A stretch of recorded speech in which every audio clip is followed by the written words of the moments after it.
Olá, eu sou o Marcos Petri e hoje, seguindo o cronograma de vídeos do Diário de um Autista, eu venho falar para vocês sobre a infância, mais precisamente a lida com o autismo, com o espectro autista dentro da infância.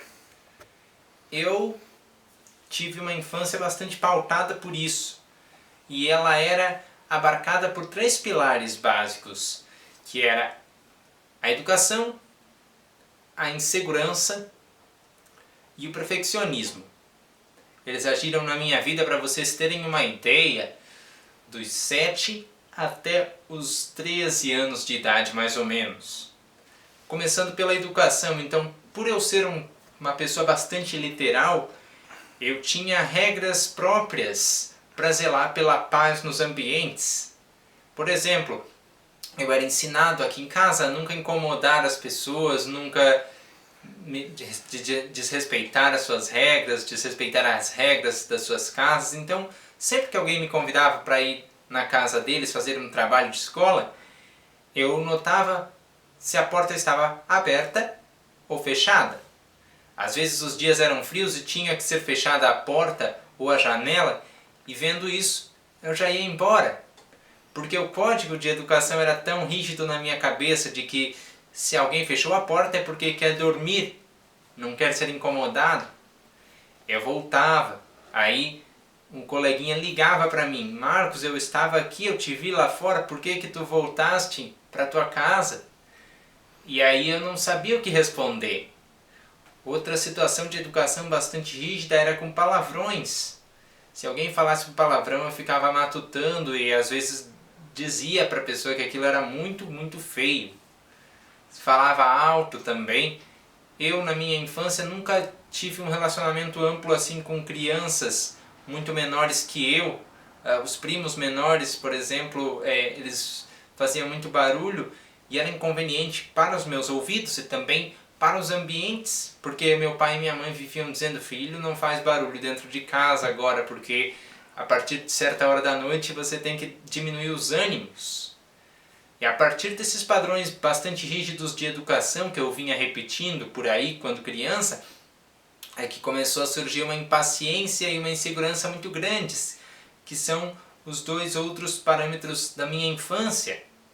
Então eu tinha um medo de que qualquer coisa fosse acontecer comigo, pessoal. Qualquer pessoa poderia sair aí do escuro com vontade de me bater ou qualquer coisa desse tipo. Então eu pouco saía de casa.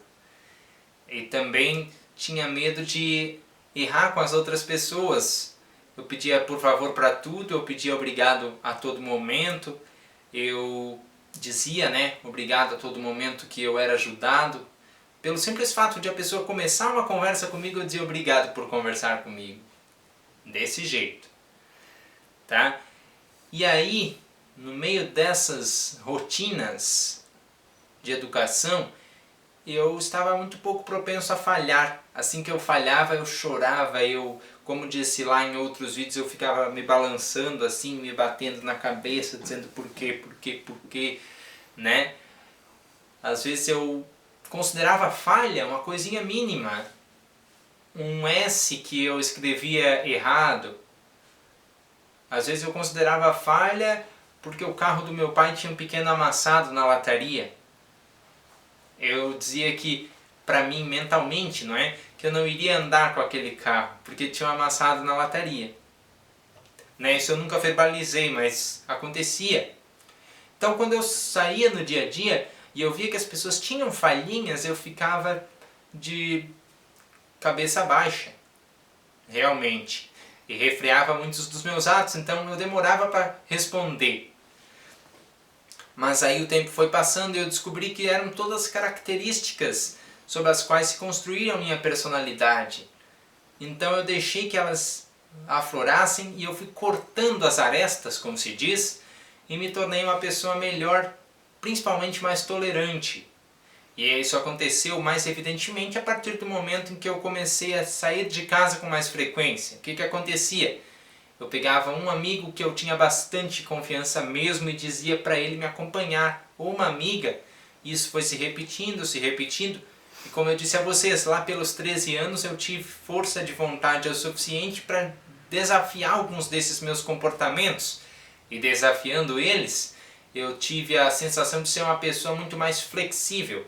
Então hoje eu sou um autista bem flexível, por causa do que aconteceu lá na minha infância, um pouco antes ali dos 13 anos, um pouco antes ali de entrar na adolescência. Então a infância foi um pouco confusa para mim, eu não gostava de bebês, eu não gostava de cachorros latindo perto de mim, não gostava de andar no carro meio amassado do meu pai de vez em quando, ou do meu avô, que acontecia frequentemente também isso, e comecei a pensar esses comportamentos e cheguei na fase adolescente com uma cabeça muito mais flexível e variável. Como dizem, a única constante é a mudança, então eu sabia que eu tinha que rumar para esse norte, né? Hoje algumas dessas falhas que eu descrevi ainda me assolam, mas eu consigo fazer com que elas não sejam uma coisa tão frequente. Muito bem, pessoal, muito obrigado por terem assistido a esse vídeo. Um abraço, se inscreva no canal e ajude a divulgar a ideia das discussões que a gente tem aqui. Está ficando muito bom esse ambiente favorável a discussões desse tipo. Até um próximo vídeo. Tchau!